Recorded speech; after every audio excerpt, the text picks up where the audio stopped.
ரொம்ப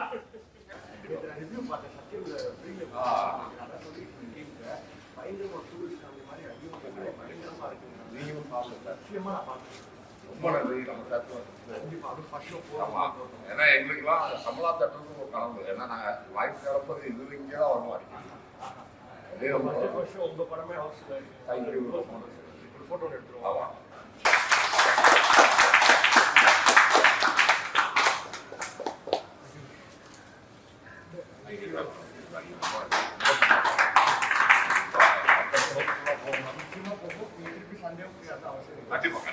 வணக்கம்.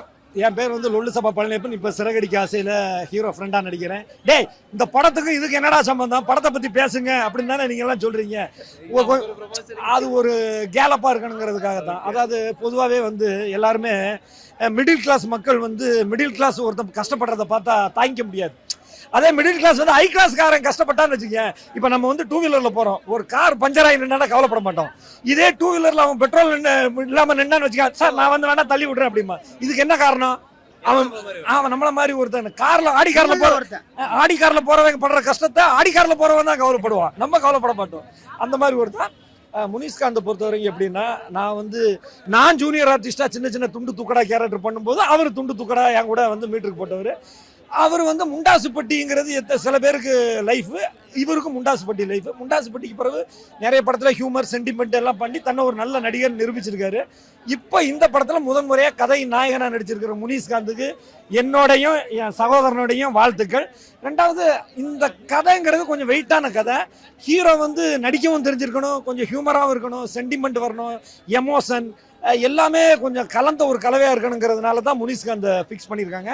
முனிஷ்காந்த் வந்து அதுக்கு வந்து உயிர் கொடுத்துருக்காரு. ரெண்டாவது, ஒரு நல்ல நடிகன் கூட திரைக்கதை சரியில்லைன்னா நீ என்ன நடிச்சாலும் பார்க்க மாட்டானுங்க. அது நீங்க அமிதாப் பச்சனே ஆனாலும் சரி, திரைக்கதை சரியில்லைன்னா ஓ மா ஹோ முடிஞ்சு போச்சு. நிறைய படங்கள் ஊத்திக்கிச்சு, ஹீரோ நடிச்சலாம் ஊத்திக்கிச்சு, சூப்பர் ஸ்டார் நடிச்சா ஊத்திக்கிச்சுல. அதுக்கெல்லாம் காரணம் விஷயங்கள் இருக்கு இல்லையா? ஸோ இதுல வந்து பாத்தீங்கன்னா உண்மையிலே சொல்றேன், எமோஷன் கனெக்ட் பண்ற மாதிரி ஒரு ஃபேமிலிலையும் என்னென்ன விஷயங்கள்லாம் நடக்குது, எவ்வளோலாம் ஸ்ட்ரகிள் பண்ணுறாங்கிறத ரொம்ப பியூராக டிரான்ஸ்பரண்டாக காமிச்சது வந்து ரொம்ப பிடிச்சிருந்துச்சு.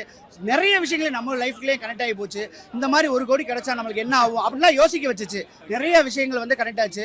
அதில் வந்து பார்த்தீங்கன்னா ஒரு ஏழை குடும்பத்துலேருந்து வந்துட்டு, ஒரு மிடில் கிளாஸ்லேருந்து வந்துட்டு ஒரு கம்யூனிசம் பேசுவாப்புல, அந்த கம்யூனிசம்லாம் பார்த்தீங்கன்னா கையெல்லாம் நடுங்கிருச்சு. நம்மளாம் என்னத்துக்கிட்ட வாழ்றோங்கிற அளவுக்கு வந்து உண்மையிலே செம்மையா அந்த அளவுக்கு வந்து ஒரு பியூரா இருந்துச்சு. ஒரு கிளாஸ் படத்தை கொடுத்தாங்கன்னு தான் சொல்ல முடியும். அதாவது ஒரு விஷயம் என்னன்னா, நம்மள மாதிரி இப்போ நான் இருக்கிறேன்னா என் கையில் திடீர்னு ஒருத்தன் ஒரு 10 லட்சம் ரூபாயோ ஒரு 10 லட்சம் செக்கை கொடுத்தான்னு வச்சுக்க, பதட்டத்தில் அது எங்கே வச்சேங்கிறதே மறந்துடுவோம். ஏன்னா நமக்கு 1000 2000 கிடைச்சாலே பெரிய விஷயம், 100 200 கிடைச்சாலும் இப்போ பெரிய விஷயம் தான். 200 ரூபா இருந்தாலும் தியேட்டரில் 100 ரூபா டிக்கெட் எடுத்து 100 ரூபா பாப்கார்ன் சாப்பிட்ற ஆளுங்க நம்ம. 10 லட்ச ரூபா திடீர்னு நமக்கு கிடைச்சானே எப்படி ஒரு பதட்டம் வருமோ, அதே பதட்டம் தான் அந்த படத்தோட ஹீரோ வந்திருக்கு. ஆனால் அதை எப்படி கண்டுபிடிச்சா அந்த மேட்ரு, அது எப்படி அந்த செக் ரிட்டர்ன் வருது இப்படிங்கிறத தான் ஸ்க்ரீன் பிளேயாக கொண்டு போயிருக்காங்க. அதை சுவாரஸ்யத்தை சொல்லி நான் சுவாரஸ்யத்தை கெடுக்க விரும்பல. அப்புறம் எல்லாரும் ஃபோன் போட்டு என்ன திட்டுவான், என்னடா ஏன்டா டே ஃபுல் கதையை சொல்லிட்டு அப்படின்னு. படம் வந்து நல்ல எமோஷனல் வந்து நல்ல கனெக்டிவாக இருக்குது. தேட்டரில் படம் லாஸ்ட் முடியும் போது தேட்டரே கைத்தட்டி இருக்கு. வழக்கமாக ஒரு படத்தை ஓப்பனிங் ஷோக்கு வந்து நமக்கு தெரிஞ்சவங்க ஒரு 20,000 கூட்டு போய் நான் நடித்த சீனுக்கு கைத்தட்ட வைப்பேன். நான் என் ஃப்ரெண்டுன்னு வச்சுக்குவேன், ஒரு 10 பேரை கைத்தட்டி நான் படம் பண்ணியிருக்கேன் அப்படின்னு சொல்லுவான், கூட்டு போய் அப்படிமா. ஆனால் இதில் தேட்டரில் எல்லாருமே கைத்தட்டாங்க. எல்லாரையும் கைத்தட்ட வைக்க முடியாது, நம்ம ஒரு குறிப்பிட்ட பிரிவை தான் இந்த தட்ட முடியுமே தவிர எல்லாரும் பண்ண முடியாது. சில படங்களுக்கு வந்து கதையவே சொன்னாலுமே படத்தை பார்க்க தூண்டும். அந்த மாதிரி ஒரு படம் தான் இது. எப்படி சொல்றேன் அப்படின்னு கேட்டீங்கன்னா, நம்மளுக்கு போன வாரம் ரிலீஸ் ஆன காந்தா படத்தை சொல்லுங்க, நீங்க ஃபுல் கதையை சொல்லிருங்க, படத்தை கண்டிப்பாக பார்க்க தான் தோன்றும். அந்த மாதிரி ஒரு ஆக்டிங் வந்து அந்த இடத்துல இருப்பாங்க. அதே மாதிரி தான் இந்த படத்தில் உங்களுக்கு ஒரு சின்ன மைல்டு ஸ்பாய்லராக இருந்தாலுமே சில விஷயங்கள் சொன்னால் மட்டும்தான் இந்த படத்துக்கு ஆடியன்ஸே உள்ளே வருவாங்க. சில படங்கள் தான் வந்து கதை தெரிஞ்சுன்னா படத்தை பார்க்க இன்ட்ரெஸ்ட் இருக்காது. ஆனால் காந்தா மாதிரி இந்த மிடில் கிளாஸ் மாதிரி ஃபேமிலி கதையே தெரிஞ்சாலும் சரி என்ன பண்ணியிருக்கான்னு பார்க்கறதுக்கு வருவாங்க. அதில் வந்து இந்த படம் ஜெயிச்சிருச்சுன்னு சொல்ல முடியும். குறிப்பாக ஒரு காக்கா வச்சு ஒரு பெரிய விஷயம் அதுதான் சொல்கிறேன், அந்த மிடில் கிளாஸ் ஃபேமிலிருந்து ஒரு கம்யூனிசம் பேசினாங்களா, அது வந்து பயங்கரமாக இருக்கும். ஒரு காக்கா, குருவி, ஆடு, மாடு கூட பார்த்தீங்கன்னா அந்த இறைக்காணி வந்து எல்லாரையும் கூப்பிட்டு வச்சு சேர்ந்து உண்ணுது. ஆனால் இந்த காலத்தில் சோத்து கையில் வந்து விரட்டினா அந்த பருக்கை வந்து அவன் சாப்பிட்ருன்னு சொல்லிட்டு, காக்கா சாப்பிட்ருன்னு சொல்லிட்டு பீச்சு கையில் வந்து அவங்க விரட்டி விடுவாங்களே, அந்த மாதிரி ஒரு செருப்படி கொடுத்துருக்காப்புல. கம்யூனிசத்தை வந்து ரொம்ப டீசெண்டாக சொல்லியிருக்காங்க. உண்மையிலே பாராட்டணும். அதாவது ஒரு விஷயம் என்னன்னா, பொதுவாகவே நீங்க ரோட்ல போகும்போதே பார்க்கலாம். யாராவது ஒரு கண்ணு தெரியாதவங்களோ வயசு மூத்தவங்களோ வந்தான்னா கை நீட்டினா அதை காசு போடுறவன், டூ வீலர்ல போறவன், நடந்து போறவன் தான் காசு போடுவான். நீங்க பார்த்துருப்பீங்க. அதை வந்து நீ கார்ல போறவன் ஏசியை வந்து அப்படி இறக்கிக்கிட்டு வாமான்னு சொல்லி 50 ரூபா போட மாட்டான். அவன் நிறைய பேர் எனக்கு தெரிஞ்சு கார்ல பெரிய கார்ல போறவன் நிறைய பேர்ட்ட பணமே இருக்காது, எல்லாம் கிரெடிட் எடுத்தான். சார் ஜிபே, அன்னைக்கு ஒரு அம்மா வந்து ஒருத்தர் தட்டுறான், தட்டிட்டு ஏதாவது கொடுனா, இல்லை ஜிபே தான் இருக்கு, உங்கள்ட்ட ஜிபே இருக்கான்னு கேட்கறான். ரோட்ல பிச்சை எடுக்கிறவன்ட்ட போய் எப்படி ஜிபே இருக்கும்? அவன் கொடுக்குற 5 ரூபா 10 ரூபா எல்லாம் கொடுக்குறான்ல. இவங்க எல்லாம் பாத்தீங்கன்னா சாதாரண நம்மள மாதிரி ஆளுங்க தான் கொடுப்பான். அவங்க எல்லாம் இந்த ஃபேஷனை நினைச்சிட்டு இருக்காங்க. நீங்க வந்து ஒரு 10 பிச்சைக்கார வருவாங்க, உங்களுக்கு ஏதாவது ஹெல்ப் பண்ணணுமே அப்படின்னு நினைச்சிட்டு இருக்காம இப்படி பண்ணுவாங்க பாருங்களா, அதுதான் வந்து மனசு கஷ்டம். நீங்க 100 ரூபா வச்சிருப்பீங்க, உங்களுக்கு தான் 10 ரூபா போட மனசு வரும். 1 லட்சம் பாக்கெட்ல வச்சிருக்கிறவனுக்கு 100 ரூபா போடுறதுக்கு மனசு வரவே வராது. சத்தியமா இது நான் அனுபவபூர்வமா பண்ற உண்மை. சாதாரணப்பட்டவன் தான் அதைத்தான் இதுல சொல்லியிருக்கான். சாதாரண வந்து எவ்வளவு ஹெல்ப் பண்ணிட்டு இருக்காரு தெரியுமா? இவர் வாங்கல சம்பளத்தை கட்டின பொண்டாட்டி வந்து மண்டையில வச்சு கொட்டும். ஆனா பாத்தீங்கன்னா எனக்கு பிடிச்சிருக்குது.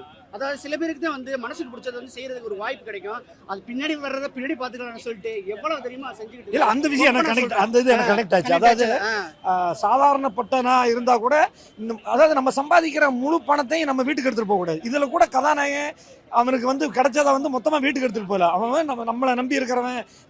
அதுக்கு தான் இந்த காக்காக்கு மிச்சர் வைக்கிற சீன்லாம் வச்சான். ஒரு சாதாரண ஒருத்தன் கூட ஒரு 10 ரூபா பாக்கெட்டை ஒரு 10 காக்கா சாப்பிடணும்னு நினைக்கிறான்.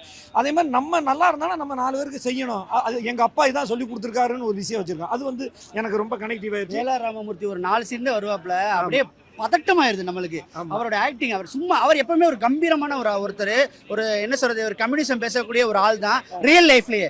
அவருக்கு வந்து சரியான கேரக்டர் கொடுத்துருக்காங்க.